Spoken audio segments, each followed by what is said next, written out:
A very brave and strong woman once said, "I am eternally grateful to the women before me who fought for my rights."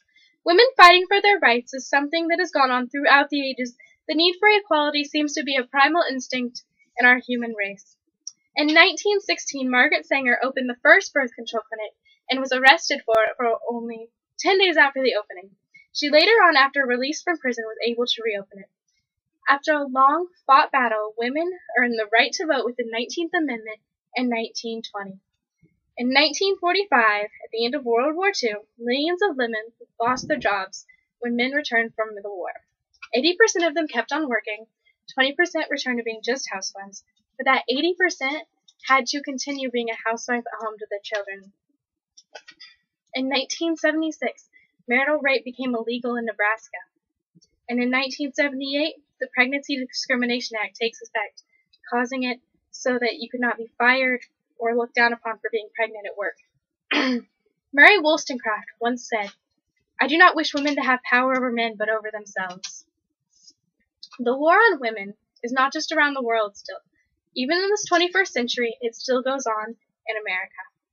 Between September 10th, 2001 and June 6, 2012, the FBI had recorded data about who was killed.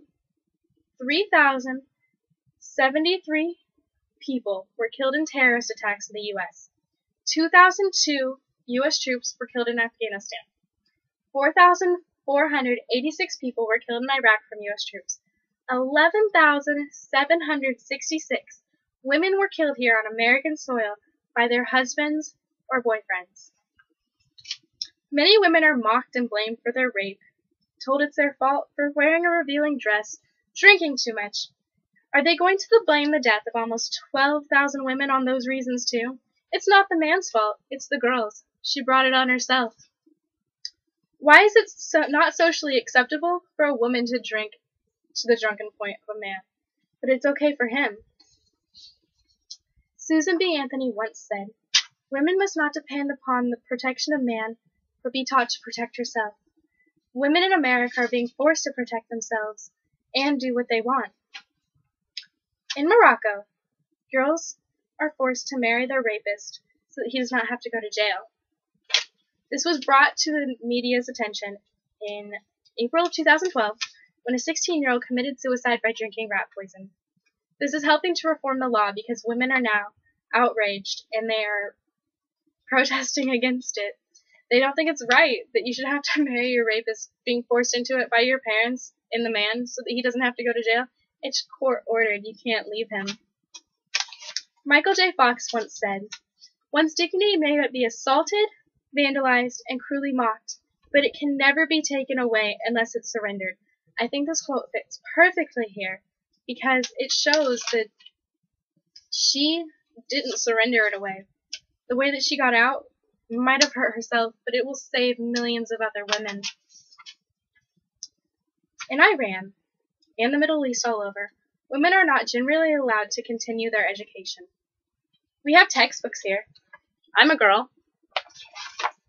If I lived in the Middle East, I couldn't study this. I couldn't go to college like I am now. It wouldn't be allowed. In Iran, did you know a single woman needs her father's permission to go abroad? Married women need their husband's permission? Did you know girls 13 and up can get married? At the age of 13, you can be forced into a marriage. And did you know if you want to divorce that man because he is abusive, or it's the 21st century, you didn't want to marry him? You can't. He has to decide.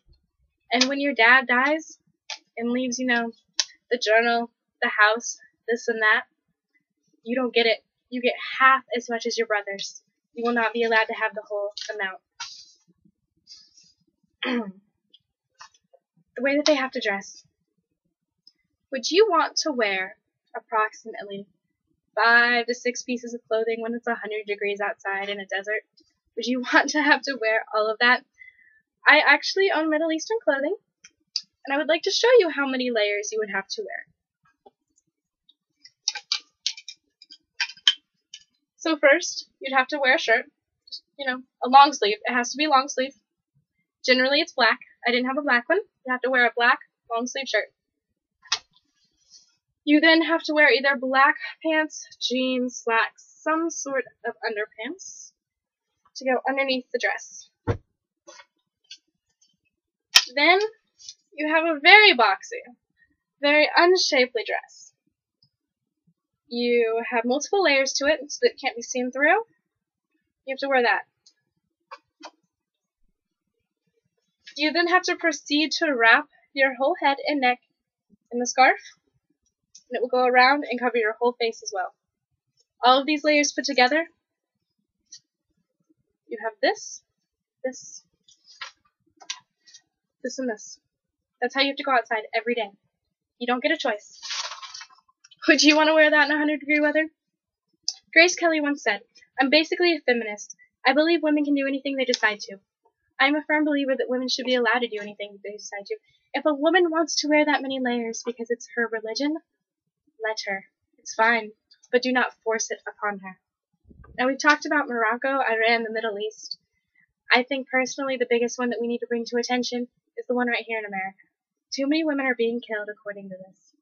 It's not right to have to be scared of acting a certain way because you simply have a vagina instead of a penis. So, women's rights is not just a group of feminists trying to gain control. They're looking for equality.